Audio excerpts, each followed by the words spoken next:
Welcome students, welcome to Confidence Academy. ಈ ಒಂದು ವಿಡಿಯೋದಲ್ಲಿ ನಾವು manufacturing, trading and profit and loss account, right. ಇದು ನಿಮ್ಗೆ ಏನು ಮಾಡ್ತಾನಂದರೆ 15 ಮಾರ್ಕ್ಸಿಗೆ ಕೇಳ್ತಾನೆ.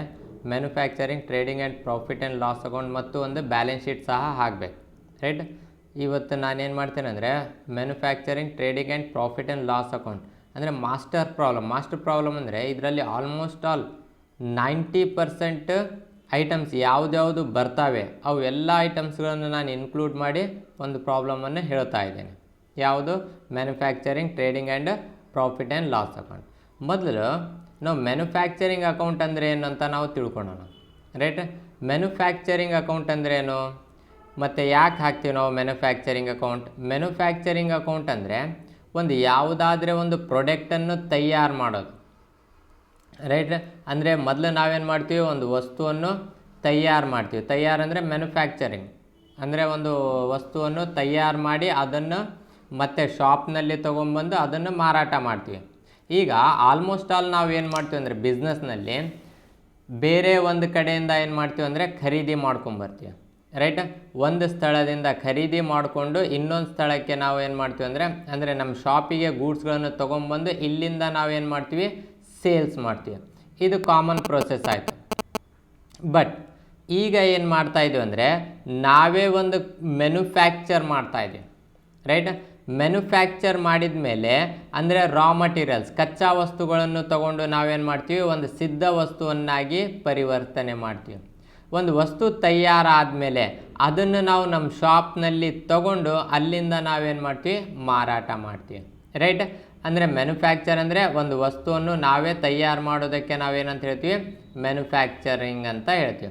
ಎಕ್ಸಾಂಪಲ್ ಇಲ್ಲಿ ನೀವು ನೋಡ್ಬೋದು, ಇಲ್ಲಿ ಒಂದು ವಸ್ತುವನ್ನು ತಯಾರು ಮಾಡಬೇಕಂದ್ರೆ, ರೈಟ್, ಅದಕ್ಕೇನು ಬೇಕು, ರಾ ಮೆಟೀರಿಯಲ್ಸ್ ಅಂದರೆ ಈ ಥರ ಒಂದು ನಾವು ಟೇಬಲ್ ಮಾಡಬೇಕಂದ್ರೆ ನಮಗೇನು ಬೇಕು, ಕಟ್ಗೆ ಬೇಕು, ರೈಟ್. ಆ ಕಟ್ಗೆಗಳಿಂದ ನಾವು ಮತ್ತೇನು ಬೇಕು, ಅದರ ಮೇಲೆ ಲೇಬರ್ ಫೋರ್ಸ್ ಅವ್ರು ಏನು ಮಾಡ್ತಾರೆ, ಅದನ್ನು ತಯಾರು ಮಾಡ್ತಾರೆ. ಅಂದರೆ ಏನೇನು ಪ್ರೋಸೆಸ್ ಇದೆ ಆ ಪ್ರೋಸೆಸ್ಸನ್ನು ಮಾಡ್ತಾರೆ. ಪ್ರೋಸೆಸ್ ಮಾಡಿದ ಮೇಲೆ ಅದು ಏನಾಗ್ತೈತೆ, ಒಂದು ಸಿದ್ಧ ವಸ್ತುವನ್ನಾಗಿ ಒಂದು ಟೇಬಲ್, ಚೇರ್, ರೈಟ್, ಅದು ರೆಡಿ ಆಗ್ತೈತೆ. ತಯಾರಾದಮೇಲೆ ಅದನ್ನು ನಾವೇನು ಮಾಡ್ತೀವಿ, ಮಾರಾಟ ಮಾಡ್ತೀವಿ, ರೈಟ್. ಈಗ ನಾವೇ ಒಂದು ಪ್ರಾಡಕ್ಟನ್ನು ತಯಾರು ಮಾಡ್ತಾ ಇದ್ದೀವಿ ಅಂದಾಗ ಈಗ ನಮಗೆ ಗೊತ್ತಾಗಬೇಕು, ಈಗ ನಾವು 3 ಟೇಬಲ್ಸ್ಗಳನ್ನು ಮಾಡಿವಿ, ರೈಟ್. ಇದಕ್ಕೆ ಎಷ್ಟು ಕಾಸ್ಟ್ ಆಗಿದೆ ಅಂತ ನಾವು ಕಂಡು ಹಿಡಿಬೇಕಂದ್ರೆ ನಾವೇನು ಮಾಡ್ತೀವಿ, ಮ್ಯಾನುಫ್ಯಾಕ್ಚರಿಂಗ್ ಅಕೌಂಟನ್ನು ಹಾಕ್ತೀವಿ. ಈಗ ಇದರ ನಾವು ಏನಾದರೆ ರೆಡಿ ಇದ್ದಿದ್ದು ಒಂದು ಸ್ಥಳದಿಂದ ಖರೀದಿ ಮಾಡ್ಕೊಂಬಂದರೆ ನಮಗೆ ಅದರ ಬೆಲೆ ಎಷ್ಟಿದೆ ಅಂತ ಗೊತ್ತಾಗ್ತಿತ್ತು, ಟೇಬಲಿನ ಬೆಲೆ.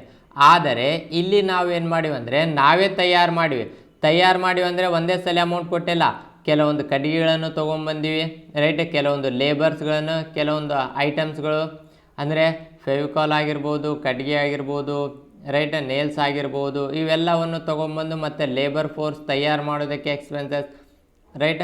ಅಂದರೆ ಇವೆಲ್ಲ ಎಕ್ಸ್ಪೆನ್ಸಸ್ಸನ್ನು ಕೂಡಿಸಿದ ಮೇಲೆ ಎಷ್ಟು ಟೇಬಲ್ ರೆಡಿ ಆಗಿದ್ದಾವೆ, ಈ ಎಲ್ಲ ಎಕ್ಸ್ಪೆನ್ಸಸ್ ಖರ್ಚು ಎಷ್ಟಾಗಿದೆ ಮತ್ತು ಟೇಬಲ್ ಎಷ್ಟಾಗಿದೆ ಅಂತ ನಾವು ಕಂಡುಹಿಡಿದ ಮೇಲೆ ಡಿವೈಡ್ ಮಾಡಿದ ಮೇಲೆ ಈ ಟೇಬಲ್ಗಳ ಅಂದರೆ ಫಿನಿಶ್ ಗೂಡ್ಸಿನ ನಮಗೆ ಕಾಸ್ಟ್ ಸಿಗ್ತೈತೆ. ಈಗ ಫಿನಿಶ್ ಗೂಡ್ಸಿನ ಕಾಸ್ಟ್ ಕಂಡುಹಿಡಿಬೇಕಂದ್ರೆ ನಾವು ಮ್ಯಾನುಫ್ಯಾಕ್ಚರಿಂಗ್ ಅಕೌಂಟನ್ನು ಹಾಕಬೇಕು. ಇದು ತಯಾರು ಆದಮೇಲೆ ಮಾತ್ರ ನಾವು ಇದನ್ನು ಎಷ್ಟಕ್ಕೆ ಮಾರಾಟ ಮಾಡಬೇಕಂತ ನಾವು ಡಿಸೈಡ್ ಮಾಡ್ತೀವಿ. ಯಾವಾಗ? ತಯಾರಾದಮೇಲೆ. ಒಂದು ವೇಳೆ ಅದು ತಯಾರೇ ಆಗಿಲ್ಲ, ಬರೀ ಕಡ್ಗೆಗಳನ್ನು ಮಾರಾಟ ಮಾಡೋದಕ್ಕೆ ಆಗೋದಿಲ್ಲ. ಒಂದು ವೇಳೆ ನಾವು ತಯಾರಾದಂಥ ಒಂದು ಟೇಬಲ್ಸ್ಗಳನ್ನು ತೊಗೊಂಬಂದರೆ ಅದನ್ನು ಎಷ್ಟಕ್ಕೆ ತೊಗೊಂಬಂದಿವಿ, ಎಷ್ಟಕ್ಕೆ ಮಾರಾಟ ಮಾಡಬೇಕಂತ ನಮ್ಗೆ ಗೊತ್ತಾಗ್ತೈತೆ. ಎಕ್ಸಾಂಪಲ್ 500 ರೂಪಾಯಿಗೆ ಒಂದು ಟೇಬಲ್ ತೊಗೊಂಬಂದಿವಿ ಅಂತ ತಿಳ್ಕೊಳ್ಳಿ. 500 ರೂಪಾಯಿಗೆ ತೊಗೊಂಬಂದರೆ ನಾವೇನು ಮಾಡ್ತೀವಿ, 700 ರೂಪಾಯಿಗೆ ಮಾರಾಟ ಮಾಡ್ತೀವಿ, ಅಂದರೆ 200 ರೂಪಾಯಿ ಪ್ರಾಫಿಟ್. ಬಟ್ ಇಲ್ಲಿ ನಾವೇ ಮ್ಯಾನುಫ್ಯಾಕ್ಚರಿಂಗ್ ಮಾಡ್ತಾ ಇದ್ದೀವಿ ಅಂದಾಗ ಕಡ್ಗೆ ಒಂದು 200 ರೂಪಾಯಿ ಕಡ್ಗೆ ತೊಗೊಂಬಂದಿರ್ತೀವಿ, ರೈಟ್. ಲೇಬರ್ ಚಾರ್ಜಸ್ ಒಂದು 300 ರೂಪಾಯಿ ಕೊಟ್ಟಿರ್ತೀವಿ, ರೈಟ್. ಮತ್ತು ಇನ್ನಿತರ ಒಂದು ಸಣ್ಣ ಪುಟ್ಟ ಖರ್ಚುಗಳು ಒಂದು 100 ರೂಪಾಯಿ ಆಗಿರ್ತೈತೆ. ಟೋಟಲ್ ಎಷ್ಟಾಯ್ತು ರೀ, 600 ರೂಪಾಯಿ ಖರ್ಚಾಯ್ತು. ಅಂದರೆ ಯಾವಾಗ ಗೊತ್ತಾಯಿತು, ಇವೆಲ್ಲ ಕೂಡಿಸಿದ ಮೇಲೆ, ರೈಟ್. ಅಂದರೆ ಒಂದು ಟೇಬಲ್ ತಯಾರಾಗೋದಕ್ಕೆ ಎಷ್ಟಾಯಿತು, 600 ರೂಪಾಯಿ ಆಯಿತು. ಅಂದರೆ ಈಗ ನಾವು ಎಷ್ಟಕ್ಕೆ ಮಾರಾಟ ಮಾಡಬೇಕು, 800 ರೂಪಾಯಿಗೆ ಮಾರಾಟ ಮಾಡಬೇಕು. ಅಂದರೆ 200 ರೂಪಾಯಿ ನಮಗೆ ಪ್ರಾಫಿಟ್ ಆಗ್ತೈತೆ. ಕ್ಲಿಯರ್ ಆಯ್ತು ರೀ. ಅಂದರೆ ಮ್ಯಾನುಫ್ಯಾಕ್ಚರಿಂಗ್ ಅಕೌಂಟ್ನಲ್ಲಿ ಒಂದು ಕಚ್ಚಾ ವಸ್ತುಗಳನ್ನು ತೊಗೊಂಬಂದು ಸಿದ್ಧ ವಸ್ತುಗಳನ್ನಾಗಿ ಪರಿವರ್ತಿಸೋದಕ್ಕೆ ಎಷ್ಟು ಖರ್ಚಾಗಿದೆ ಅಂತ ನಾವು ಕಂಡುಹಿಡ್ತೀವಿ, ರೈಟ್. ಈಗ ಇದಾಯಿತು. ಈಗ ನಾವು ಒಂದು ಪ್ರಾಡಕ್ಟ್ ತಯಾರಾದ ಮೇಲೆ ಆ ಪ್ರಾಡಕ್ಟನ್ನು ಮಾರಾಟ ಮಾಡೋದಕ್ಕೆ ಸಹ ನಮಗೇನಾಗ್ತವೆ, ಕೆಲವೊಂದು ಎಕ್ಸ್ಪೆನ್ಸಸ್ ಆಗ್ತವೆ, ರೈಟ್. ಈಗ ಎರಡನೇ ಅಕೌಂಟ್ ಯಾವುದು ಹಾಕ್ತೀವಿ ನಾವು, ಟ್ರೇಡಿಂಗ್ ಅಕೌಂಟ್. ಟ್ರೇಡಿಂಗ್ ಅಕೌಂಟ್ನಲ್ಲಿ ನಾವೇನು ಮಾಡ್ತೀವಿ ಅಂದರೆ ಕೇವಲ ಗೂಡ್ಸನ್ನು ತೊಗೊಂಬಂದಿದ್ದು ಮತ್ತು ಅದನ್ನು ಮಾರಾಟ ಮಾಡಿದ್ದು. ಬಟ್ ಇಲ್ಲಿ ನಾವು ತೊಗೊಂಬರ್ತಾ ಇಲ್ಲ, ನಾವೇ ಪ್ರೊಡಕ್ಟ್ ಮಾಡ್ತಾಯಿದ್ದೀವಿ. ಅಂದರೆ ಆಲ್ಮೋಸ್ಟ್ ಆಲ್ ಖರ್ಚುಗಳು ಬಹಳ ಅಂದರೆ ಭಾಳ ಕಡಿಮೆ ಆಗಿಬಿಡ್ತವೆ, ರೈಟ್. ಒಂದು ವೇಳೆ ಮ್ಯಾನುಫ್ಯಾಕ್ಚರಿಂಗ್ ಅಕೌಂಟ್ ಇದ್ದಿಲ್ಲ ಅಂದರೆ ಅಂಥ ಯಾವುದೇ ಪ್ರಾಡಕ್ಟನ್ನು ತರುವ ಯಾವುದೇ ಎಕ್ಸ್ಪೆನ್ಸಸ್ ಆಗಲಿ ಅದೇನಾಗ್ತವೆ ಅಂದರೆ ಇದರಲ್ಲಿ ಬಂದ್ಬಿಡ್ತವೆ. ಯಾವುದರಲ್ಲಿ, ಟ್ರೇಡಿಂಗ್ ಅಕೌಂಟ್ನಲ್ಲಿ, ರೈಟ್. ಈಗ ನಾವು ಏನು ಮಾಡೋಣ ಅಂದರೆ ನೋಡೋಣ ಒಂದು ಫಾರ್ಮೆಟ್, ಒಂದು ಪ್ರಾಬ್ಲಮನ್ನು ನೋಡಿಬಿಡೋಣ. ಎಲ್ಲ ಅಡ್ಜಸ್ಟ್ಮೆಂಟ್ ಬರುವ ಒಂದು ಪ್ರಾಬ್ಲಮನ್ನು ನಾನು ನಿಮ್ಮ ಮುಂದೆ ಮಾಡ್ತೇನೆ, ರೈಟ್. ಒಂದು ಸಲ ಪ್ರಾಬ್ಲಮ್ ನೋಡ್ಕೊರಿ. ಇದೇನು ಮಾಡಿದ್ದಾನೆ, ಒಂದು ಪ್ರಾಬ್ಲಮ್ ಕೊಟ್ಬಿಟ್ಟಿದ್ದಾನೆ, ರೈಟ್. ಇದು ಒಂದು ಪ್ರಾಬ್ಲಮ್. ಏನು ಹೇಳ್ತಾ ಇದ್ದಾನೆ ಅಂತ, from the following trial balance of Shri Shankar as at 31/12/2020 prepare manufacturing, trading and profit and loss account for the year in date 31/3/2020 and the balance sheet as on that date. Balance ಶೀಟ್ನು ಹಾಕ್ರಿ ಅಂತ ಹೇಳ್ತಾ ಇದ್ದಾನೆ. But next ವೀಡಿಯೋದಲ್ಲಿ balance sheet ಹಾಕಿ ನಾನು ತೋರಿಸ್ತೀನಿ. ಈ ವಿಡಿಯೋದಲ್ಲಿ ನಾವೇನು ಮಾಡೋಣ ಅಂದರೆ ಕೇವಲ profit and trading and profit and loss account ಹಾಕೋಣ, ಯಾಕೆಂದರೆ ಅಡ್ಜಸ್ಟ್ಮೆಂಟ್ ಇದರಲ್ಲಿ ಭಾಳ ಇದ್ದಾವೆ. ಇಲ್ಲಿ ನೋಡ್ರಿ, ಜಸ್ಟ್ ಇವೆಲ್ಲ ಕೊಟ್ಬಿಟ್ಟಿದ್ದಾನೆ. ಈಗ ನಾವು ಇಷ್ಟು ಇಂಟ್ರೀಸ್ನಲ್ಲಿನೇ ನಾವೇ ಡಿಸೈಡ್ ಮಾಡಬೇಕು ಯಾವುದು ಟ್ರೇಡಿಂಗ್ ಅಕೌಂಟ್ನಲ್ಲಿ ಬರ್ತೈತೆ, ಯಾವುದು ಮ್ಯಾನುಫ್ಯಾಕ್ಚರಿಂಗ್ ಅಕೌಂಟ್ನಲ್ಲಿ ಬರ್ತೈತೆ, ಯಾವುದು ಪ್ರಾಫಿಟ್ ಆ್ಯಂಡ್ ಲಾಸ್ ಅಕೌಂಟ್ನಲ್ಲಿ ಬರ್ತೈತೆ ಅಂತ, ರೈಟ್. ಈಗ ಸಿಂಪಲ್ಲಾಗಿ ನಾನು ಹೇಳ್ಬಿಡ್ತೀನಿ. ಟ್ರೇಡಿಂಗ್ ಅಕೌಂಟ್ ಯಾಕೆ ಹಾಕ್ತೀವಿ ಅಂತ ನಿಮ್ಗೆ ಗೊತ್ತಾಗಿದೆ. ಯಾಕೆ ಹಾಕ್ತೀವಿ ರೀ ಟ್ರೇಡಿಂಗ್ ಅಕೌಂಟು ಅಂದರೆ, ಟ್ರೇಡಿಂಗ್ ಅಕೌಂಟು ಗ್ರಾಸ್ ಪ್ರಾಫಿಟನ್ನು ಕಂಡುಹಿಡೋದಕ್ಕೆ. ಗ್ರಾಸ್ ಪ್ರಾಫಿಟ್ ಅಂದರೆ ಒಂದು ಗೂಡ್ಸನ್ನು ತಂದು ಮಾರಾಟ ಮಾಡೋದಕ್ಕೆ ಎಷ್ಟು ಖರ್ಚಾಗಿದೆ ಅದನ್ನು ಕಂಡುಹಿಡಿಯೋದಕ್ಕೆ. ಒಂದು ಕಡೆಯಿಂದ ಗೂಡ್ಸ್ ತಂದು ಇಲ್ಲಿ ನಾವು ಮಾರಾಟ ಮಾಡಾಕತ್ತೀವಿ ಅಂದರೆ ಎಷ್ಟು ಖರ್ಚಾಗಿದೆ. ಅದೇ ನಾವೇ ಪ್ರೊಡಕ್ಷನ್ ಮಾಡ್ತಾಯಿದ್ದೀವಿ ಅಂದಾಗ ಆ ಪ್ರೊಡಕ್ಷನಿನಿಂದ ನಮ್ಮ ಅಂಗಡಿಗೆ ಬರುವಾಗ ಪ್ರೊಡಕ್ಷನ್ ಅಂದರೆ ಆ ವಸ್ತು ತಯಾರಾಗೋದಕ್ಕೆ ಎಷ್ಟು ಖರ್ಚಾಯಿತು, ಆ ವಸ್ತುವನ್ನು ತಯಾರಾಗೋದಕ್ಕೆ ಎಷ್ಟು ಖರ್ಚಾಯಿತು ಅಂತ ನಾವು ಯಾವುದರಲ್ಲಿ, ಮ್ಯಾನುಫ್ಯಾಕ್ಚರಿಂಗ್ ಅಕೌಂಟ್ನಲ್ಲಿ ಕಂಡುಹಿಡ್ತೀವಿ. ಮತ್ತು ಅಲ್ಲಿಂದ ಅಂದರೆ ಮ್ಯಾನುಫ್ಯಾಕ್ಚರಿಂದ ಫ್ಯಾಕ್ಟ್ರಿಯಿಂದ ನಮ್ಮ ಅಂಗಡಿಗೆ ಬರೋದಕ್ಕೆ ಏನಾದರೂ ಎಕ್ಸ್ಪೆನ್ಸಸ್ ಆದರೆ ಆ ಎಕ್ಸ್ಪೆನ್ಸಸ್ ಟ್ರೇಡಿಂಗ್ ಅಕೌಂಟ್ನಲ್ಲಿ ತೊಗೊತೀವಿ. ಮತ್ತು ಅದನ್ನು ಮಾರಾಟ ಮಾಡೋದಕ್ಕೆ ಏನೇನು ಎಕ್ಸ್ಪೆನ್ಸಸ್ ಆಗ್ತವೆ, ಪ್ರಾಫಿಟ್ ಆ್ಯಂಡ್ ಲಾಸ್ ಅಕೌಂಟ್ನಲ್ಲಿ ತೊಗೊತೀವಿ, ರೈಟ್. ಈ ಪ್ರಕಾರ ನಾವೇನು ಮಾಡ್ತೀವಿ ಅಂದರೆ trading and profit and loss ಅಕೌಂಟನ್ನು ನಾವು ಹಾಕ್ತೀವಿ, ರೈಟ್. ಒಂದು ಪ್ರಾಬ್ಲಮ್ ಅಂದರೆ ಈ ಪ್ರಾಬ್ಲಮನ್ನು ನೋಡ್ಕೊಳ್ಳೋಣ, ಇದರ ಸೊಲ್ಯೂಷನನ್ನು ಮಾಡೋಣ 1 by 1. ಶ್ರೀ ಶಂಕರ್ ಕ್ಯಾಪಿಟಲ್ ಯಾವುದರಲ್ಲಿ ಬರ್ತೈತೆ, ಬ್ಯಾಲೆನ್ಸ್ ಶೀಟ್ನಲ್ಲಿ. ಡ್ರಾಯಿಂಗ್ಸ್ ಬ್ಯಾಲೆನ್ಸ್ ಶೀಟ್ನಲ್ಲಿ. Factory building, right. ಬಿಲ್ಡಿಂಗ್ ಅಂದರೆ ಏನು ರೀ, ಅದು ಒಂದು ಆಸ್ತಿ ಇದ್ದದ್ದು ಎಲ್ಲಿ ಬರ್ತೈತೆ, ಬ್ಯಾಲೆನ್ಸ್ ಶೀಟ್ನಲ್ಲಿ. ಪ್ಲ್ಯಾಂಟ್ ಆ್ಯಂಡ್ ಮಷಿನರಿ, ಅದಕ್ಕಿಂತ ಮುಂಚೆ ಮೊದಲು ನಾವು ಫಾರ್ಮೆಟ್ ನೋಡ್ಕೊಳ್ಳೋಣ. ಫಾರ್ಮೆಟ್ ಏನು ಬರ್ತೈತೆ ರೀ, ರೈಟ್. ಅಂದರೆ ಮೇಲೆಗಡೆ heading manufacturing, trading and profit and loss account for the year ending 31/12/2020. ಇಲ್ಲಿ ಏನು ಬರ್ತೈತೆ, ಪರ್ಟಿಕ್ಯುಲರ್ಸ್ ಅಮೌಂಟ್. ಫಸ್ಟ್ ಅಕೌಂಟ್ ಯಾವುದು ಹಾಕ್ತೀವಿ ನಾವು, ಫಸ್ಟ್ ಅಕೌಂಟ್ ಹಾಕೋದು ಯಾವುದ್ರೆ, ಮ್ಯಾನುಫ್ಯಾಕ್ಚರಿಂಗ್ ಅಕೌಂಟ್. ಸೆಕೆಂಡ್ ಅಕೌಂಟ್ ಹಾಕೋದು ಟ್ರೇಡಿಂಗ್ ಅಕೌಂಟ್. ಅದಾದಮೇಲೆ ಪ್ರಾಫಿಟ್ ಆ್ಯಂಡ್ ಲಾಸ್ ಅಕೌಂಟ್. ಒಂದು ವೇಳೆ ಮ್ಯಾನುಫ್ಯಾಕ್ಚರಿಂಗ್ ಅಕೌಂಟ್ ಕೇಳಿಲ್ಲ ಅಂದರೆ ಇದರಲ್ಲಿ ಯಾವುದ್ಯಾವ್ದು ಎಕ್ಸ್ಪೆನ್ಸಸ್ ಬರ್ಬೋದು ಅವೆಲ್ಲ ಟ್ರೇಡಿಂಗ್ ಅಕೌಂಟ್ನಲ್ಲಿ ಹಾಕಬೇಕು, ರೈಟ್. ನೋಡೋಣ ನೆಕ್ಸ್ಟ್ ಯಾವ್ದಾವ್ದು ಏನು ಕೇಳಿದಾನೆ, ಯಾವ್ದಾವ್ದು ಬರ್ತವೆ 1 by 1 ತೊಗೊಳೋಣ. ನಿಮಗೆ ಗೊತ್ತಿದೆ ಮ್ಯಾನುಫ್ಯಾಕ್ಚರಿಂಗ್ ಅಕೌಂಟನ್ನು ಫಸ್ಟ್ ನಾವೇನು ಮಾಡಬೇಕು, opening stock of raw materials ಅಂದರೆ ಮೊದಲು ನಾವು ಕಚ್ಚಾ ವಸ್ತುಗಳನ್ನು ತೊಗೋಬೇಕು. ಈಗ ಒಂದು ವಸ್ತುವನ್ನು ತಯಾರು ಮಾಡಬೇಕಂದ್ರೆ ಫಸ್ಟ್ ನಾವೇನು ಮಾಡ್ತೀವಿ, ನಮ್ಮ ಕಡೆ ಎಷ್ಟು ಕಚ್ಚಾ ವಸ್ತುಗಳಿದ್ದಾವೆ ಮತ್ತು ನಾವು ಇನ್ನೂ ಎಷ್ಟು ಕಚ್ಚಾ ವಸ್ತುಗಳನ್ನು ಖರೀದಿ ಮಾಡಿವಿ, ಅಂದರೆ ಎಷ್ಟು ಕಟ್ಟಿಗೆಗಳು ಮೊದಲೇ ಇದ್ವು ಮತ್ತು ಎಷ್ಟು ಖರೀದಿ ಮಾಡಿವಿ, ರೈಟ್. ಅದು ಎರಡನ್ನು ಪ್ಲಸ್ ಮಾಡಬೇಕು.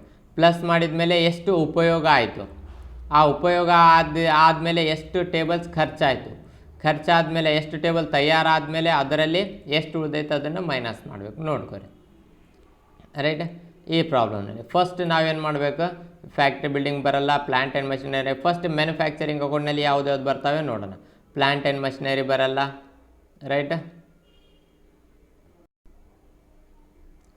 ರೈಟ್. ಪ್ಲ್ಯಾಂಟ್ ಆ್ಯಂಡ್ ಮಷಿನರಿ ಬರಲ್ಲ. ಆಫೀಸ್ ಫರ್ನಿಚರ್ ಅಂದರೆ ಇದು ಆಫೀಸ್ ಫರ್ನಿಚರ್. ಆಫೀಸ್ ಫರ್ನಿಚರ್ ಯಾಕೆ ಸಂಬಂಧಪಡ್ತೈತೆ? ಆಫೀಸಿಗೆ ಅಂದರೆ ಮಾರಾಟ ಮಾಡೋದಕ್ಕೆ. ಇದು ಎಲ್ಲಿ ಬರ್ತೈತೆ? ಪ್ರಾಫಿಟ್ ಆ್ಯಂಡ್ ಲಾಸ್ ಅಕೌಂಟ್ನಲ್ಲಿ, ಅಂದರೆ ಬ್ಯಾಲೆನ್ಸ್ ಶೀಟ್ನಲ್ಲಿ ಬರ್ತೈತೆ. ಯಾಕೆಂದರೆ ಫರ್ನಿಚರ್ ಕೊಟ್ಟಾನ, ಅಂದರೆ ಆಸ್ತಿ. ಲೋನ್ ಫ್ರಮ್ ಬ್ಯಾಂಕ್, ಲೋನ್ ಆಸ್ತಿ ಮತ್ತು ಸಾಲ ಎಲ್ಲಿ ಬರ್ತವೆ? ಬ್ಯಾಲೆನ್ಸ್ ಶೀಟ್ನಲ್ಲಿ, ರೈಟ್. ಸ್ಟಾಕ್ ಇನ್ ಟ್ರೇಡ್ 1/1/2020.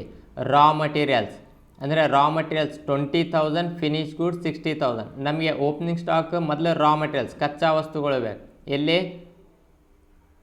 ಮ್ಯಾನುಫ್ಯಾಕ್ಚರಿಂಗ್ ಅಕೌಂಟ್ನಲ್ಲಿ, ಅಂದರೆ ರಾ materials opening stock, right. Opening stock ಎಷ್ಟಿದೆ ರೀ? 20,000 ಅಂತ ಹೆಂಗೆ ಹೇಳ್ತೀರಿ? ಪ್ರಾಬ್ಲಮ್ನಲ್ಲಿ ಕೊಟ್ಟಿದ್ದಾನೆ. ಸ್ಟಾಕ್ ಇನ್ ಟ್ರೇಡ್ 1/1/2020. ರಾ ಮಟೀರಿಯಲ್ಸ್ 20,000, ರೈಟ್. ಇದು ಫಿನಿಶ್ ಗೂಡ್ಸ್ 60,000. ಸ್ವಲ್ಪ ಪ್ರಿಂಟಿಂಗ್ ಕೆಳಗಡೆ ಮೇಲ್ಗಡೆ ಆಗಿದೆ, ಓಕೆ ಇರಲಿ, ರೈಟ್. ಮತ್ತೆ ಯಾವ್ದು ಬರ್ತೈತೆ? ಈಗ ರಾ ಮಟೀರಿಯಲ್ಸಿಗೆ ಪರ್ಚೇಸ್ ರಾ ಮಟೀರಿಯಲ್ಸ್ ಅಂದರೆ ನಮ್ಮ ಕಡೆ ಮೊದಲೇ ಒಂದು 10 ಕಟ್ಟಿಗೆಗಳು ಇದ್ದವು ಅಂತ ತಿಳ್ಕೊರಿ, ರೈಟ್. ಈಗ ನಾವು ಇನ್ನೂ ಗೂಡ್ಸನ್ನು ನಾವೇನು ಮಾಡಿವಿ? ಖರೀದಿ ಮಾಡಿದ ಕೂಡಲೇ ಅದನ್ನು ನಾವೇನು ಮಾಡಬೇಕು? ರಾ ಮಟೀರಿಯಲ್ನಲ್ಲಿ ಆ್ಯಡ್ ಮಾಡಬೇಕು. ಓಪನಿಂಗ್ ಸ್ಟಾಕ್ ಇದರಲ್ಲಿ ಆ್ಯಡ್ ಪರ್ಚೇಸ್ ಅಂದರೆ ಟೋಟಲ್ ಎಷ್ಟಾಯಿತು? ನಮ್ಮ ಕಡೆ ಕಚ್ಚಾ ವಸ್ತು 2,50,000 ರೂಪೀಸಿಂದು ಕಚ್ಚಾ ವಸ್ತು ಆಯಿತು, ರೈಟ್. ಈಗ ನಾವೇನು ಮಾಡ್ತಾಯಿದ್ವಿ ಅಂದರೆ ಆ ರಾ ಮಟೀರಿಯಲ್ಸಲ್ಲಿ ಮತ್ತೆ ನಾವು ಯಾವ್ದು ತೊಗೋಬೇಕು? Closing stock of raw materials ತೊಗೋಬೇಕು. ಅದು ಎಲ್ಲಿ ಕೊಟ್ಟಿರ್ತಾನೆ?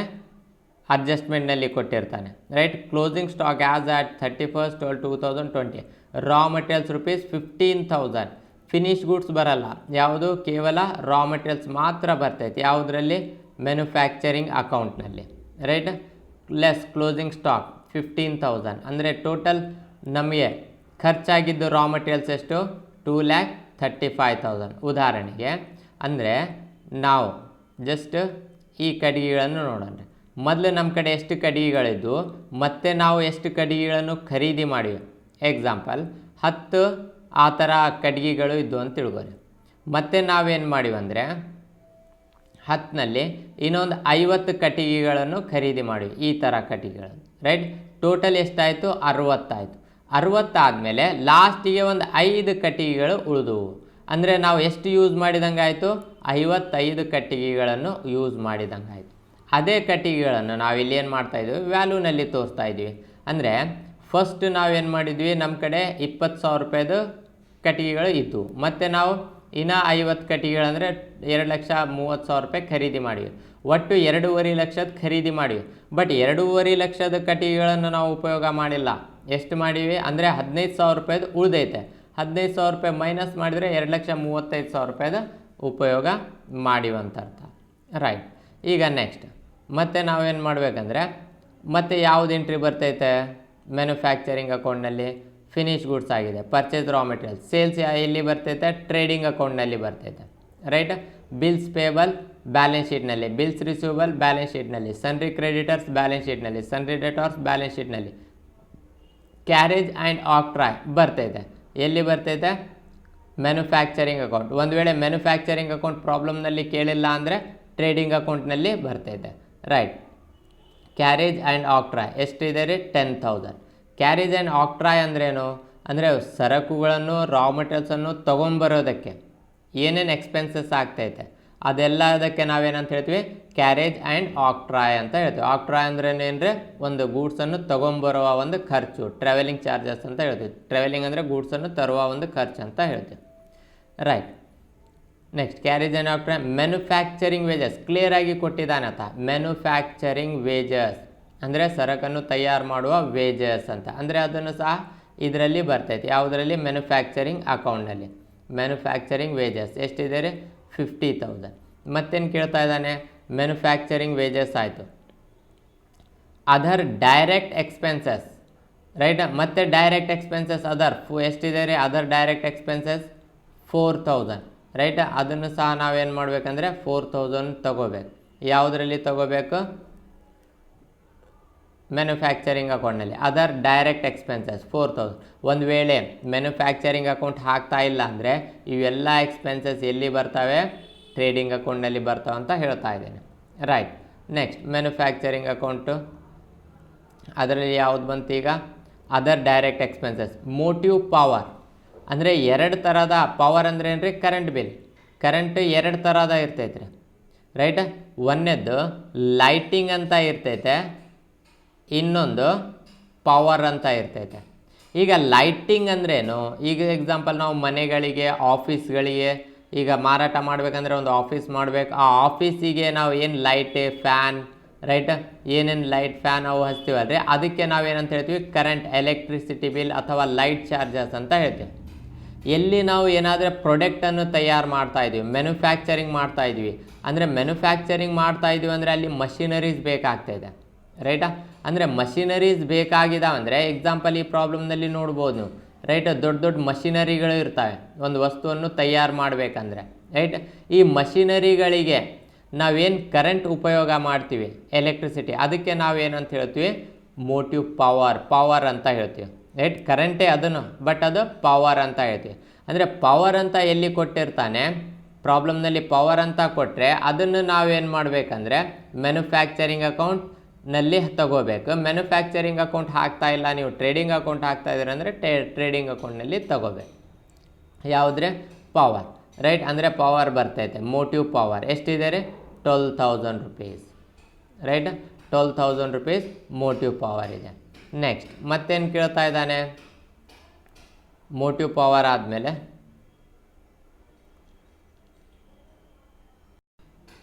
ರೈಟ್ ಮೋಟಿವ್ ಪವರ್ ಆಯ್ತು ರೀ. ನೆಕ್ಸ್ಟ್ ಫ್ಯಾಕ್ಟ್ರಿ ಎಕ್ಸ್ಪೆನ್ಸಸ್ ಈತನು ಕ್ಲಿಯರ್ ಆಗಿ ಕೊಟ್ಟಿದ್ದಾನೆ. ಯಾವುದು ಫ್ಯಾಕ್ಟ್ರಿ ಎಕ್ಸ್ಪೆನ್ಸಸ್ ಅಂತ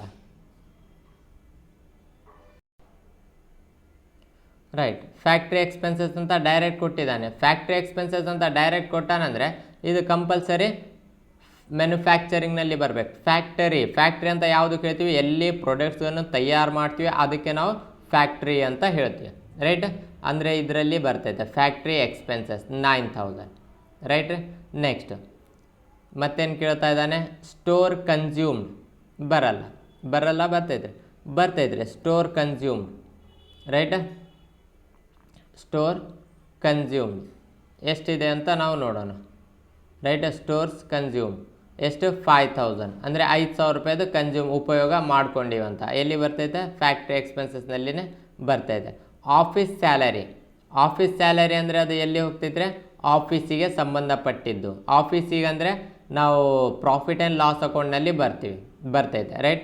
office rent, printing and stationery, lighting charges, advertisement, carriage outwards right. Bad debts, return of insurance, interest on bank loan, general expenses ಇವೆಲ್ಲ ಯಾವುದರಲ್ಲಿ ಬರ್ತವೆ ಪ್ರಾಫಿಟ್ ಆ್ಯಂಡ್ ಲಾಸ್ ಅಕೌಂಟ್ನಲ್ಲಿ ಬರ್ತೈತೆ. ಈಗ ಮ್ಯಾನುಫ್ಯಾಕ್ಚರಿಂಗ್ ಅಕೌಂಟ್ನಲ್ಲಿ ಯಾವ್ದು ಬರ್ತಾವೆ ಅಂತ ನಾವು ತೊಗೊಂಡ್ವಿ. ಈಗ ನೆಕ್ಸ್ಟ್ ನಾವೇನು ಮಾಡಬೇಕಂದ್ರೆ ಮ್ಯಾನುಫ್ಯಾಕ್ಚರಿಂಗ್ ಅಕೌಂಟ್ ಯಾಕೆ ಹಾಕ್ತೀವಿ ಅಂದರೆ ಎಷ್ಟು ಅಮೌಂಟಿಂದು ಗೂಡ್ಸ್ ನಾವು ತಯಾರು ಮಾಡೀವಿ ಅಂತ ರೈಟ್. ಇದರಲ್ಲಿ ಇನ್ನೊಂದು ಬರ್ತೈತೆ ಈ ಅಡ್ಜಸ್ಟ್ಮೆಂಟಲ್ಲಿ ನಾವು ನೋಡ್ಬೋದು ಡಿಪ್ರಿಸಿಯೇಷನ್ ಬರ್ತೈತೆ. ಏನಪ್ಪ ಇದು ಡಿಪ್ರಿಸಿಯೇಷನ್ ರೈಟ್. ಡಿಪ್ರಿಸಿಯೇಷನ್ ಯಾವುದ್ರದ್ದು ಕೊಟ್ಟಿದ್ದಾನೆ ನೋಡ್ಕೊರಿ.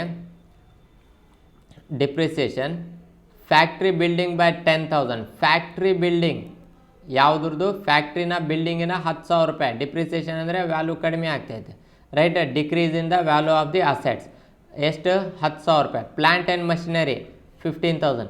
ಈಗ ಹೇಳ್ರಿ ಆಫೀಸ್ ಫರ್ನಿಚರ್ 3,000.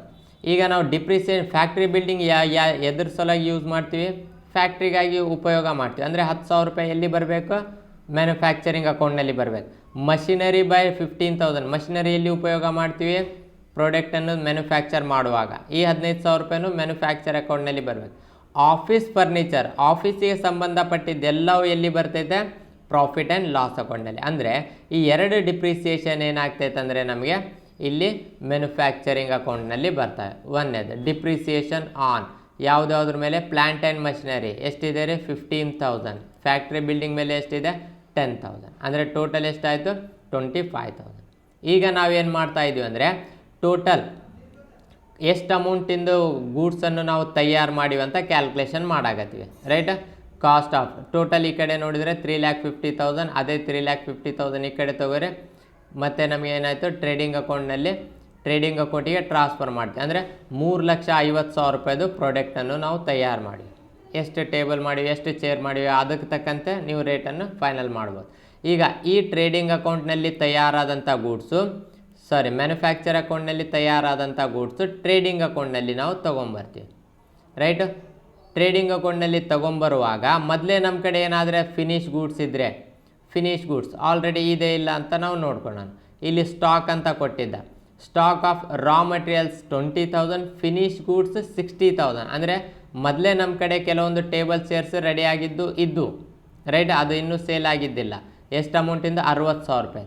ಈಗ ಮತ್ತೆ ಮ್ಯಾನುಫ್ಯಾಕ್ಚರಿಂಗ್ ಅಕೌಂಟಿಂದ ತಯಾರಾಗಿ ನಮಗೇನಾಗಿದೆ, ಗೂಡ್ಸ್ ಬಂದಿದ್ದಾವೆ. ಎಷ್ಟು ಅಮೌಂಟಿಂದ ಗೂಡ್ಸ್ ಬಂದಿದೆ? 3,50,000. ರೈಟ್, ಟೋಟಲ್ ಎಷ್ಟು ಅಮೌಂಟಿಂದು ಗೂಡ್ಸ್ ಬಂದಿದೆ ನಮ್ಮ ಕಡೆ, ರೈಟ್. ಮತ್ತು ಸೇಲ್ಸ್ ಎಷ್ಟು ಅಮೌಂಟಿಂದು ಸೇಲ್ಸ್ ಆಗಿದೆ ಅಂದರೆ 3,50,000 ಮತ್ತು 60,000, 4,10,000 ರುಪೀಸಿಂದು ಗೂಡ್ಸ್ ರೆಡಿ ಇತ್ತು. ಅದನ್ನು ನಾವು ಎಷ್ಟಕ್ಕೆ ಮಾರಾಟ ಮಾಡಿವಿ? 5 ಲಕ್ಷಕ್ಕೆ ಮಾರಾಟ ಮಾಡಿವಿ. ನೋಡ್ಕೊರಿ, ಅಂದರೆ 5 ಲ್ಯಾಕ್ಸ್ ಸೇಲ್ಸ್. ಈಗ ಟ್ರೇಡಿಂಗ್ ಅಕೌಂಟಲ್ಲಿ ಯಾವುದು ಬರ್ತೈತೆ? ಒಂದೇ ಒಂದು ಬರ್ತೈತೆ, ಯಾವುದದು? ಸೇಲ್ಸ್. ರೈಟ್, ಆ ಸೇಲ್ಸನ್ನು ನಾವು ತೊಗೊಂಬಿಟ್ಟು ಮತ್ತೇನು ತೊಗೋಬೇಕು? ಕ್ಲೋಸಿಂಗ್ ಸ್ಟಾಕ್ ತೊಗೋಬೇಕು. ಕ್ಲೋಸಿಂಗ್ ಸ್ಟಾಕ್ ಯಾವುದು? ಫಿನಿಶ್ ಗೂಡ್ಸಿಂದು. ಫಿನಿಶ್ ಗೂಡ್ಸಿಂದ ಎಷ್ಟು ಕ್ಲೋಸಿಂಗ್ ಸ್ಟಾಕ್? 70,000. ಈಗ ನೋಡ್ಕೊರಿ, ರೈಟ್. ಈಗ ಫಿನಿಶ್ ಗೂಡ್ಸ್ನಲ್ಲಿ ಏನಾಗಿದೆ ಅಂದರೆ ನಮಗೆ ಕ್ಲೋಸಿಂಗ್ ಸ್ಟಾಕ್ ಸಹ ನಾವು ತೊಗೋಬೇಕಾಗ್ತೈತೆ. ಕ್ಲೋಸಿಂಗ್ ಸ್ಟಾಕ್ ಫಿನಿಶ್ ಗೂಡ್ಸ್ 70,000 ಅಂದರೆ ಇಷ್ಟಿಗೆ 5 ಲಕ್ಷಕ್ಕೆ ನಾವು ಮಾರಾಟ ಮಾಡಿ ಇನ್ನೂ 70,000 ರೂಪಾಯಿದು ಫಿನಿಶ್ ಗೂಡ್ಸ್ ನಮ್ಮ ಕಡೆ ಇದೆ. ಮೊದಲು 60,000 ರೂಪಾಯಿದಿತ್ತು, ಈಗ 70,000 ರೂಪಾಯಿದು ಫಿನಿಶ್ ಗೂಡ್ಸ್ ಇದೆ. ಈಗ ನಮಗೆ ಗ್ರಾಸ್ ಪ್ರಾಫಿಟನ್ನು ನಾವು ಕಂಡುಹಿಡಿಯೋದಕ್ಕೆ ಟ್ರೇಡಿಂಗ್ ಅಕೌಂಟನ್ನು ಹಾಕ್ತೀವಿ. ಹೆಂಗೆ ಕಂಡುಹಿಡ್ತೀವಿ ಅಂದರೆ ಈ ಕಡೆ ಜಾಸ್ತಿ ಇದೆ, ಇದು ಟೋಟಲ್ ಮಾಡಿ 5,70,000 same as it is 5,70,000 minus 4,10,000 ಅಂದರೆ ಎಷ್ಟಾಯಿತು? Gross profit 1,60,000. ಇದಕ್ಕೆ ನಾವೇನಂತ ಹೇಳ್ತೀವಿ? ಗ್ರಾಸ್ ಪ್ರಾಫಿಟ್ ಅಂತ ಹೇಳ್ತೀವಿ. ಈಗ ಈ ಗ್ರಾಸ್ ಪ್ರಾಫಿಟನ್ನು ಮತ್ತೆ ನಾವು ಎಲ್ಲಿ ತೊಗೊಂಬರ್ತೀವಿ? ಪ್ರಾಫಿಟ್ ಆ್ಯಂಡ್ ಲಾಸ್ ಅಕೌಂಟ್ನಲ್ಲಿ ತೊಗೊಂಬರ್ತೀವಿ. ಈಗ ಗ್ರಾಸ್ ಪ್ರಾಫಿಟ್ ಎಷ್ಟು ಬಂದಿದೆ? Gross profit 1,60,000. ಈಗ ಯಾವ್ದ್ಯಾವ್ದು ಅಕೌಂಟ್ಸ್ ಅಂದರೆ ಇದರಲ್ಲಿ ಯಾವ್ದ್ಯಾವ್ದು ಎಂಟ್ರೀಸ್ ಪ್ರಾಫಿಟ್ ಆ್ಯಂಡ್ ಲಾಸ್ ಅಕೌಂಟಿಗೆ ಸಂಬಂಧಪಡ್ತಾವಂತ ನೋಡೋಣ ಫಸ್ಟಿಂದ. ರೈಟ್, ಅಂದರೆ ಶ್ರೀ ಶಂಕರ್ ಕ್ಯಾಪಿಟಲ್ ಬರಲ್ಲ, ಇವೆಲ್ಲ ಬ್ಯಾಲೆನ್ಸ್ ಶೀಟ್ನಲ್ಲಿ ಹೋಗ್ತೈತೆ. ಇದು balance sheet. Right, bills payable balance sheet, bills receivable balance sheet, debtors creditors balance sheet, ಇವೆಲ್ಲ ಅಂತೂ ತೊಗೊಂಡಿವಿ. ಆಫೀಸ್ ಸ್ಯಾಲರೀಸ್ ಬರ್ತೈತೆ. ಎಲ್ಲಿ ಬರ್ತೈತೆ ರೀ office salaries? Profit and loss ಅಕೌಂಟ್ನಲ್ಲಿ ಬರ್ತೈತೆ office salary. Okay, office salary ಒಂದು ತೊಗೊಂಡ್ಬಿಡೋಣ. ಯಾವ ಸೈಡ್ ಬರ್ತೈತೆ? Debit side. ಆಫೀಸ್ ಸ್ಯಾಲ್ರಿ ಎಷ್ಟಿದೆ ರೀ? 28,000. ಮತ್ತು next office rent. Right, office ರೆಂಟ್ನೂ ಬರ್ತೈತೆ. ಯಾವ ಸೈಡ್? Debit side. ಎಕ್ಸ್ಪೆನ್ಸಸ್, ಯಾಕಂದರೆ ಯಾವ್ದು ಅಕೌಂಟಲ್ಲಿ ತೊಗೊಂಡಿಲ್ಲಲ್ರಿ, ಇದರಲ್ಲಿ ತೊಗೋಬೇಕು. Office rent 6,000. Right, office rent ಆಯಿತು. ನೆಕ್ಸ್ಟ್ ಪ್ರಿಂಟಿಂಗ್ ಆ್ಯಂಡ್ ಸ್ಟೇಷ್ನರಿ, ಇದನ್ನು ಆಫೀಸ್ ಎಕ್ಸ್ಪೆನ್ಸಸ್ ಅಂದರೆ ಪ್ರಾಫಿಟ್ ಆ್ಯಂಡ್ ಲಾಸ್ ಅಕೌಂಟ್ನಲ್ಲಿ ಬರ್ತೈತೆ. ಯಾವುದಾದರೆ ಡಾಕ್ಯುಮೆಂಟ್ಸ್ ಪ್ರಿಂಟ್ ಮಾಡೋದು ಅಥವಾ ಬಿಲ್ಸ್ಗಳನ್ನು ಪ್ರಿಂಟ್ ಮಾಡೋದು, stationery items, stapler, pens, files, notebooks, account books ಅವು ತೊಗೊಂಬರೋದು, ಅವೆಲ್ಲ ಪ್ರಿಂಟಿಂಗ್ ಆ್ಯಂಡ್ ಸ್ಟೇಷ್ನರಿನಲ್ಲಿ ಬರ್ತೈತೆ. ಅದು 3,000. ಮತ್ತು ಯಾವ್ದು ಕೇಳ್ತಾ ಇದ್ದಾನೆ? Light charges. ನಾನು ಹೇಳಿದೆ ಲೈಟ್ ಅಂದ್ರೇನು? ಕರೆಂಟು ಮತ್ತು ಪವರ್, ಮೋಟಿವ್ ಪವರ್ ಅಂದ್ರೇನು? ಕರೆಂಟ್. ಬಟ್ ಯಾವಾಗ ಪವರ್ ಅಂತ ಕೊಡ್ತಾನೆ ಅದು ಮ್ಯಾನುಫ್ಯಾಕ್ಚರಿಂಗ್ನಲ್ಲಿ ಉಪಯೋಗ ಆಗಿದ್ದ ಕರೆಂಟ್ ಅಂತ ತಿಳ್ಕೊಬೇಕು. ಲೈಟ್ ಚಾರ್ಜಸ್ ಕೊಟ್ಟರೆ ಆಫೀಸ್ನಲ್ಲಿ ಉಪಯೋಗ ಆದಂಥ ಕರೆಂಟ್ ಅಂತ ತಿಳ್ಕೊಬೇಕು. ರೈಟ್, ಲೈಟ್ ಚಾರ್ಜಸ್ ಆಫೀಸ್ನಲ್ಲಿ 4,500. ನೆಕ್ಸ್ಟ್ ಅಡ್ವರ್ಟೈಸ್ಮೆಂಟ್ ಅಂದರೆ ಇದು ಯಾವಾಗ ಆಗಿರ್ತೈತೆ? ಮಾರಾಟ ಮಾಡುವಾಗ ಆಗ್ತೈತೆ. ಅಡ್ವರ್ಟೈಸ್ಮೆಂಟ್ನು ಪ್ರಾಫಿಟ್ ಆ್ಯಂಡ್ ಲಾಸ್ ಅಕೌಂಟ್ನಲ್ಲಿ ಬರ್ತೈತೆ 7,500. ರೈಟ್, 7,500 ತೊಗೊಂಡಿವಿ. ಮತ್ತೇನು ಹೇಳ್ತಾ ಇದ್ದಾನೆ? Carriage outward. ಕ್ಯಾರೇಜ್ ಇನ್ವರ್ಡ್ ಕೊಟ್ಟರೆ ಮ್ಯಾನುಫ್ಯಾಕ್ಚರಿಂಗ್ ಅಕೌಂಟ್ ಅಥವಾ ಮ್ಯಾನುಫ್ಯಾಕ್ಚರಿಂಗ್ ಅಕೌಂಟ್ ಹಾಕ್ತಾ ಇಲ್ಲ ಟ್ರೇಡಿಂಗ್ ಅಕೌಂಟ್ನಲ್ಲಿ. ರೈಟ್, ಅದೇ ಕ್ಯಾರೇಜ್ ಔಟ್ವರ್ಡ್ ಕೊಟ್ಟರೆ profit and loss account. Outward ಅಂದರೆ ಮಾರಾಟ ಮಾಡುವಾಗ ಎಕ್ಸ್ಪೆನ್ಸಸ್ ಮಾಡಿದ್ದು ಅಂತ ಅರ್ಥ. ರೈಟ್, ಅದನ್ನು ಸಹ ಬರ್ತೈತೆ 4,000 ರುಪೀಸ್ ಅಂತ. Next carriage outward 4,000 rupees. Bad debts return off. Bad ಡೆಟ್ಸ್ನೂ ಬರ್ತೈತೆ. ಯಾವುದರಲ್ಲಿ ಬರ್ತೈತೆ? ಪ್ರಾಫಿಟ್ ಆ್ಯಂಡ್ ಲಾಸ್ ಅಕೌಂಟ್ನಲ್ಲಿ ಬರ್ತೈತೆ. ಎಷ್ಟಿದೆ? 2,000 ರುಪೀಸ್ ಬ್ಯಾಡ್ ಡೆಟ್ಸ್ ಇದೆ. ಓಕೆ, ನೆಕ್ಸ್ಟ್ ಬ್ಯಾಡ್ ಡೆಟ್ಸ್ ಆಯಿತು. ಇನ್ಶೂರೆನ್ಸ್ ಅಂದರೆ ಇನ್ಶೂರೆನ್ಸ್ ಮಾಡಿದ್ದು ಸಹ ಪ್ರಾಫಿಟ್ ಆ್ಯಂಡ್ ಲಾಸ್ ಅಕೌಂಟ್ನಲ್ಲಿ ಬರ್ತೈತೆ. ಯಾಕೆಂದರೆ ಗೂಡ್ಸ್ ತಯಾರಾದಮೇಲೆ ನಾವು ಇನ್ಶೂರೆನ್ಸ್ ಮಾಡಿಸೋದು, ಅದಕ್ಕಿಂತ ಮುಂಚೆ ಇನ್ಶೂರೆನ್ಸ್ ಮಾಡಿಸಲ್ಲ. ರೈಟ್, ಫೈರ್, ಬೆಂಕಿಯಿಂದ ಏನಾದರೂ ಸುಟ್ಟೋದ್ರೆ ಫೈರ್ ಇನ್ಶೂರೆನ್ಸ್ ಅಂತ ನಾವು ತೊಗೊತಾ ಇದ್ದೀವಿ. ಎಷ್ಟಿದೆ? 2,500. ಮತ್ತೇನು ಹೇಳ್ತಾ ಇದ್ದಾನೆ, ಫೈರ್ ಇನ್ಶೂರೆನ್ಸ್ ಆಯಿತು. ಇಂಟ್ರೆಸ್ಟ್ ಆನ್ ಬ್ಯಾಂಕ್ ಲೋನ್ ಬರಲ್ಲ, but interest on bank loan ಬರ್ತೈತೆ. ಬ್ಯಾಂಕ್ ಲೋನ್ ಏನ್ರಿ ಸಾಲ, ಇಂಟ್ರೆಸ್ಟ್ ಆನ್ ಬ್ಯಾಂಕ್ ಲೋನ್ ಖರ್ಚು, ಎಕ್ಸ್ಪೆನ್ಸಸ್. ಅದಕ್ಕಾಗಿ ಪ್ರಾಫಿಟ್ ಆ್ಯಂಡ್ ಲಾಸ್ ಅಕೌಂಟ್ನಲ್ಲಿ ಅದು ಬರ್ತೈತೆ, ಇಂಟ್ರೆಸ್ಟ್ ಆನ್ ಬ್ಯಾಂಕ್ ಲೋನ್. ಎಷ್ಟು? 5000. ಓಕೆ, ಮತ್ತೇನು ಕೇಳ್ತಾ ಇದ್ದಾನೆ, ಜನರಲ್ ಎಕ್ಸ್ಪೆನ್ಸಸ್ ಅಂದರೆ ಮಾಮೂಲಿ ಜನರಲ್ ಎಕ್ಸ್ಪೆನ್ಸಸ್ ಎಲ್ಲಿ ಬರ್ತವೆ? ಪ್ರಾಫಿಟ್ ಆ್ಯಂಡ್ ಲಾಸ್ ಅಕೌಂಟ್ನಲ್ಲಿ ಬರ್ತವೆ, ರೈಟ್. ಜನರಲ್ ಎಕ್ಸ್ಪೆನ್ಸಸ್ ಇಲ್ಲಿ ತಗೊಂಡು ನೋಡಿ, ರೈಟ್. 8500. ಓಕೆ, ನೆಕ್ಸ್ಟ್ ಏನು ಮಾಡ್ಬೇಕು ನಾವು? ಡಿಪ್ರಿಸಿಯೇಷನ್ ತಗೋಬೇಕು, right. Cash in hand balance ಶೀಟ್ನಲ್ಲಿ ಹೋಗ್ತೈತೆ, ಕ್ಯಾಶ್ ಅಟ್ ಬ್ಯಾಂಕ್ ಬ್ಯಾಲೆನ್ಸ್ ಶೀಟ್ನಲ್ಲಿ ಹೋಗ್ತೈತೆ. Last one depreciate factory building by ₹10,000, right. Factory building ತೆಗ್ದೀವಿ. ಪ್ಲ್ಯಾಂಟ್ ಆ್ಯಂಡ್ ಮಷಿನರಿ ಅದರದನ್ನು ತೊಗೊಂಡಿವಿ. ಎಲ್ಲಿ ತೊಗೊಂಡಿವಿ? Manufacturing account. ಯಾಕೆಂದರೆ ಬಿಲ್ಡಿಂಗ್ ಮತ್ತು ಮಷಿನರಿ ಮ್ಯಾನುಫ್ಯಾಕ್ಚರಿಂಗಿಗಾಗಿ ಸಂಬಂಧಪಟ್ಟಿತ್ತು, ಅಲ್ಲಿ ಉಪಯೋಗ ಮಾಡ್ತಿದ್ವಿ. ಅದಕ್ಕಾಗಿ ಅದೇ ಅಕೌಂಟ್ನಲ್ಲಿ ಅದರ ಎಕ್ಸ್ಪೆನ್ಸಸ್ಸನ್ನು ಹಾಕಿವಿ, ರೈಟ್. ಈಗ ಆಫೀಸ್ ಫರ್ನಿಚರ್ ಎಲ್ಲಿ ಉಪಯೋಗ ಮಾಡ್ತೀವಿ? ಆಫೀಸ್ನಲ್ಲಿ. ಅದಕ್ಕಾಗಿ ಅದರ ಎಕ್ಸ್ಪೆನ್ಸಸ್ ಪ್ರಾಫಿಟ್ ಆ್ಯಂಡ್ ಲಾಸ್ ಅಕೌಂಟ್ನಲ್ಲಿ ಹಾಕಬೇಕು. Depreciation on furniture. 3 ಥರ ಡಿಪ್ರಿಸಿಯೇಷನ್, ಇಲ್ಲಿನೂ ಡಿಪ್ರಿಸಿಯೇಷನ್ ಇದೆ, ಇಲ್ಲಿನೂ ಡಿಪ್ರಿಸಿಯೇಷನ್ ಇದೆ. ಬಟ್ ಯಾಕೆ ಡಿವೈಡ್ ಮಾಡಿವಿ? ಯಾವುದು ವಸ್ತು ಎಲ್ಲಿ ಉಪಯೋಗ ಆಗ್ತೈತೆ ಅದರಲ್ಲೇ ಹಾಕಬೇಕು ಅಕೌಂಟ್ಸ್ಗಳನ್ನು, ರೈಟ್. ಫ್ಯಾಕ್ಟ್ರಿನಲ್ಲಿ ಬಿಲ್ಡಿಂಗ್ ಮತ್ತು ಮಷಿನರಿ ಉಪಯೋಗ ಆಗ್ತೈತೆ, ಅದರದ್ದು ಡಿಪ್ರಿಸಿಯೇಷನ್ ಅದರ ಖರ್ಚು ಅಲ್ಲೇ ಹಾಕ್ರಿ. ಆಫೀಸ್ ಫರ್ನಿಚರ್ ಎಲ್ಲಿ ಉಪಯೋಗ ಆಗ್ತೈತೆ? ಆಫೀಸ್ನಲ್ಲಿ, ಅದರ ಖರ್ಚು ಪ್ರಾಫಿಟ್ ಆ್ಯಂಡ್ ಲಾಸ್ ಅಕೌಂಟ್ನಲ್ಲಿ ಹಾಕ್ರಿ, ರೈಟ್. ಈಗ ಎಲ್ಲ ಎಕ್ಸ್ಪೆನ್ಸಸ್ ಮುಗಿದು ಎಲ್ಲ ಅಡ್ಜಸ್ಟ್ಮೆಂಟ್ನು ಮುಗೀತು. ಕ್ಲೋಸಿಂಗ್ ಸ್ಟಾಕ್, ರಾ ಮಟೀರಿಯಲಿನ ಕ್ಲೋಸಿಂಗ್ ಸ್ಟಾಕ್ ಆಯಿತು, ಮತ್ತು ಓಪನಿಂಗ್ ಸ್ಟಾಕ್ನೂ ಆಯಿತು, ಫಿನಿಶ್ ಗೂಡ್ಸಿನ ಕ್ಲೋಸಿಂಗ್ ಸ್ಟಾಕ್ ಆಯಿತು. ಇದು ಉಳ್ಕಿದ್ದು ಮಾರ್ಕ್ ಮಾಡಿ ಯಾವುದಕ್ಕೆ ಮಾಡಿಲ್ಲ ಅದು ಎಲ್ಲಿ ಹೋಗ್ತಾವ್ರಿ? ಅದು ಬ್ಯಾಲೆನ್ಸ್ ಶೀಟ್ನಲ್ಲಿ ಹೋಗ್ತವೆ, ರೈಟ್. ನೆಕ್ಸ್ಟ್ ಈಗ ಅಕೌಂಟ್ಸ್ನಲ್ಲಿ ಎಲ್ಲ ಡೀಟೇಲ್ಸನ್ನು ನಾವು ತೊಗೊಂಡು ಈಗ ಅಕೌಂಟ್ಸನ್ನು ಕ್ಲೋಸ್ ಮಾಡಬೇಕಂದ್ರೆ ಯಾವ ಸೈಡ್ ಜಾಸ್ತಿ ಇದೆ? ಕ್ರೆಡಿಟ್ ಸೈಡ್ ಜಾಸ್ತಿ ಇದೆ. ಕ್ರೆಡಿಟ್ ಸೈಡನ್ನು ಮೊದಲು ಟೋಟಲ್ ಮಾಡಿರಿ, 1,60,000 ಸೇಮ್ ಆ್ಯಸ್ ಇಟ್ ಈಸ್ 1,60,000 ಅಂತ ತಗೋರಿ. ಈಗ 1,60,000 ತೊಗೊಂಡಿದ್ಮೇಲೆ ಇವೆಲ್ಲ ಎಕ್ಸ್ಪೆನ್ಸಸ್ಸನ್ನು ಮೈನಸ್ ಮಾಡಬೇಕು.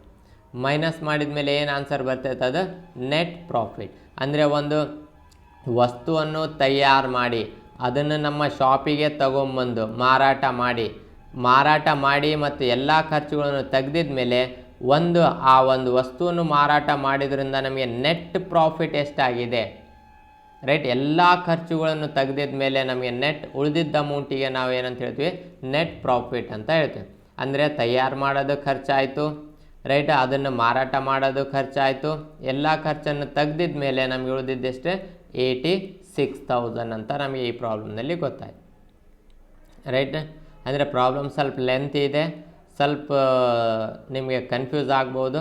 ಒಂದು 2-3 ಸಲ ನೋಡಿದ್ರೆ ಕ್ಲಿಯರಾಗಿ ಗೊತ್ತಾಗ್ತೈತೆ. ನಾನು ಮೊದಲೇ ಹೇಳ್ತಾ ಇದ್ದೀನಿ, ಮ್ಯಾನುಫ್ಯಾಕ್ಚರಿಂಗ್ ಅಕೌಂಟ್ ಕೇಳಿಲ್ಲ ಅಂದರೆ ಇಂಥ ಎಕ್ಸ್ಪೆನ್ಸಸ್ ಎಲ್ಲ ಟ್ರೇಡಿಂಗ್ ಅಕೌಂಟ್ನಲ್ಲಿ ಹಾಕ್ಬಿಡ್ಬೇಕು, ರೈಟ್. ಓಕೆ, ಮತ್ತು ನೆಕ್ಸ್ಟ್ ವಿಡಿಯೋದಲ್ಲಿ ಮತ್ತೆ ಇನ್ನೊಂದು ಪ್ರಾಬ್ಲಮನ್ನು ನಾನು ತೊಗೊಂಡು ಬರ್ತೇನೆ. ಧನ್ಯವಾದಗಳು.